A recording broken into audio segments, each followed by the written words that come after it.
과기부 장관 국민의힘의 국회 무시, 국회 모독 사태를 개탄합니다. 국민의힘은 저 정청래 과방위원장을 독재자로 칭하고 저를 온갖 험담을 다하고 있습니다. 제가 생각하기에 독재자는 윤석열 대통령이 아닌가 생각합니다. 아무튼 저를 대통령의 반열로 올려주신 국민의힘 의원들께 감사 아닌 감사를 드립니다. 저는 과방위원장으로서 윤석열 정부의 국정 철학으로 내세우고 있는 법과 원칙, 바로 그 법과 원칙대로 과방위를 앞으로도 운영하겠습니다. 국민의힘 입장에서는 과방위가 파행됐다 이렇게 얘기하고 있는데, 국민의 입장으로서는 파행이 아니라 선행이다 이렇게 생각할 것 같습니다. 왜냐하면 그동안 국회가 이러저러한 정쟁으로 상임위가 멈춰서고 중단되고 하는 일을 너무나 많이 봐왔는데, 제가 과방위 위원장을 맡고 있는 한 일하는 국회의 과방위 상을 정립하겠습니다. 과방위 열차는 항상 정시에 출발합니다. 국민의힘에서는 자기들을 왜 간사 선임을 안 하고 있냐라고 볼멘 소리를 하고 있습니다. 그런데 이 또한 법과 원칙대로 제가 운영을 하기 때문에 그렇다라는 말씀을 드립니다. 잘 아시겠지만 7월 22일 본회의에서 제가 과방위원장으로 선출되었고, 과방위 국민의힘 측 간사로 내정된 박성중 의원에게 전화 문자를 했습니다. 앞으로 잘 부탁드립니다 이렇게 문자를 했고, 박성중 의원께서 저녁 시간에 저한테 전화가 와서 앞으로 과방위를 잘 운영하자라고 웃으면서 전화를 끊었고, 다음 주 월요일 날 7월 25일 대정부 질의가 열리니 어차피 나오실 거 아니냐, 2시 반에 뵙시다 하고 약속을 했고, 2시 반에 민주당 간사 내정자 조승래 의원과 국회 전문위원 행정실 직원들과 과방위원장실에서 기다리고 있었습니다. 나타나지 않길래 제가 전화를 드렸더니, 또 문자를 드렸더니 지금 한의원에 있다. 그것이 저에게 연락이 온 마지막 문자였습니다. 과방위 첫 회의는 간사가 내정되어 있지 안건 상정에서 의결된 상태가 아니기 때문에 사실상 간사가 없는 상태고 간사와 협의할 수가 없습니다. 그럼에도 불구하고 내정자이기 때문에 모셔서 첫 회의를 협의하려고 했습니다. 근데 오지 않았습니다. 첫 회의는 간사가 없기 때문에, 인준된 게 아니기 때문에 첫 회의는 위원장이 열 수밖에 없습니다. 그래서 첫 상견례 회의를 27일 제가 열 수밖에 없었고, 그리고 첫 회의는 상견례 겸 양당 간사 선임 안건밖에 없었습니다.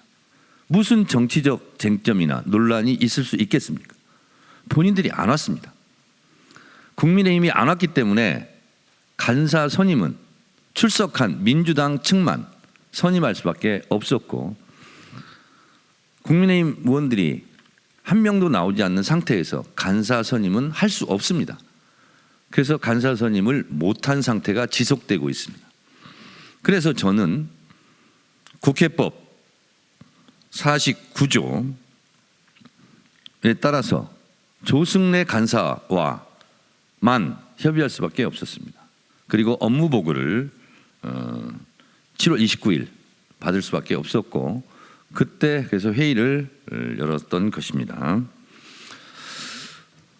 그런데 그걸 가지고 저를 독재자인 양 운운하는 것은 어불성설이다 이렇게 말씀드립니다. 또 간사 간 협의이지 합의가 아닙니다. 국회법 52조 2항에는 위원장이 필요하다고 인정할 때는 언제든지 회의를 열 수가 있고 안건을 상정해서 처리할 수 있다는 말씀을 드립니다. 그래서 어제 같은 경우는 또 국민의힘이 불출석할 것으로 예상이 됐습니다. 그래서 국회법 128조는 정기회가 열리기 전까지, 즉 8월 31일까지 상임위에서 결산 심사를 마치도록 의무조항으로 되어 있습니다. 한번 읽어보겠습니다. 제128조 2항 결산의 심의 기한, 국회는 결산에 대한 심의 의결을 정기회 개회 전까지 완료하여야 한다, 이렇게 되어 있습니다. 의무사항입니다. 그러면 과방위에서 과방위 관련 소관부처 결산은 31일까지 끝내야 됩니다. 끝내지 않을 시에는 국회법 위반 상태입니다. 그래서 어제 결산을 심의하려면 소위 구성을 해야 됩니다. 법안 소위, 예산 소위, 청원 소위, 예결산 소위 등을 당연히 구성을 하고 8월 30일까지 마쳐야 하므로 어제 첫 번째 안건은 당연히 법안 심사 소위 등 그리고 예산 소위 등 과방위 소위 구성안을 제1호 안건으로 올릴 수밖에 없는 겁니다. 상식적이지 않습니까? 그리고 소위가 구성이 이제 되면 전체 회의에서 결산 회의를 합니다. 그리고 그것을 예산 소위로 회부하게 돼 있습니다. 그 절차를 밟았는데 국민의힘이 갑자기 또 출석을 했습니다. 출석을 해서 간사 선임을 해달라. 그래서 소위 구성 후에 국민의힘 간사 선임의 건을 제가 상정을 했습니다. 과방위 소위 구성을 마치고 국민의힘 간사 선임의 건을 상정해서 처리하려고 했는데 국민의힘 스스로 또 나가버렸습니다. 그리고서 왜 간사를 선임해 주지 않냐고 또 저한테 목리를 부리고 있습니다. 어제 또 하나 긴급 사태가 국회 관례상 결산이나 이런 게 있으면 소관부처 장관이나 정부 위원들이 자진 출석했습니다. 그런데 국민의힘이 하루 전날 장관을 향해서 과방위에 출석하지 말라 이렇게 공개적으로 요구를 했고 과기부 장관이 그래서 불출석한 상태였고 제가 알고 있기로 국회 근처에서 대기 중인 것으로 파악해서 긴급하게 6호 안건을 1호 안건으로 상정해서 출석 의결을 한 겁니다. 그래야 국민의힘이 과기부 장관에게 나가지 말라 의결을 안 했기 때문에 그래서 못 나온다면 과기부 장관이 편하게 나올 수 있도록 즉각 의결 처리한 겁니다. 출석 의결 처리를 해서 오전 11시 반에 출석할 것을 요구했는데 나오지 않았습니다. 이거는 국회 헌정사상 제가 알고 있기로 처음 있는 초유의 사태입니다. 그런데 어제 놀라운 기사가 나왔습니다. 세계일보 단독에 의하면 어제 의결 후 과기부 장관이 국회에 출석하려 한 것으로 알고 있습니다. 그런데 이정호 과기부 장관에게 권성동 원내대표가 불출석을 종용했다라는 세계일보 단독 기사가 있었습니다. 이는 입법, 행정, 사법을 3권을 분립하는 헌법 정신에 정면으로 위배되는 것일 뿐만 아니라 국회 선진화법, 국회법 제15장 국회회의 방해금지 165조, 166조를 위반했을 가능성이 대단히 높다고 저는 생각합니다. 따라서 국회 선진화법 저촉 여부를 법률 검토해서 저촉이 되면 고발 조치할 예정입니다. 장관에게는 어제 누가 몇 시에 어떤 말로 불출석을 종용했는지, 종용했다면 어떠한 경위가 있는지 불출석 경위서를 서면으로 제출하라고 요청했습니다. 불출석 사유서를 확인한 후에 불법이나 위법이 발견된다면 국회가 할 수 있는 모든 조치는 예를 들면 고발, 해임 건의안, 탄핵 등 모든 조치를 앞으로 강구할 예정입니다. 국민의힘은 여당입니다.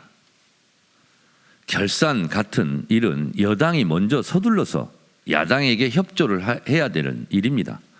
근데 어찌된 일인지 국민의힘은 걸핏하면 무단 결석, 무단 가출을 하고 있습니다. 그러나 그러함에도 불구하고 과방위 열차는 항상 정시에 출발할 것입니다. 과방위 열차가 정시에 출발하니 국민의힘은 정시에 승차하시기 바랍니다. 과방위는 앞으로 윤석열 정부가 그렇게도 좋아하는 법과 원칙대로 열차를 운행하겠습니다. 정시에 출발하는 열차 기관사에게 전화를 걸어 1시간 미뤄달라거나 운행을 중단하라거나 하는 것은 국민들이 제일 싫어하는 구태 중에 구태입니다. 과방위 열차는 항상 정시에 출발합니다. 감사합니다. 고맙습니다.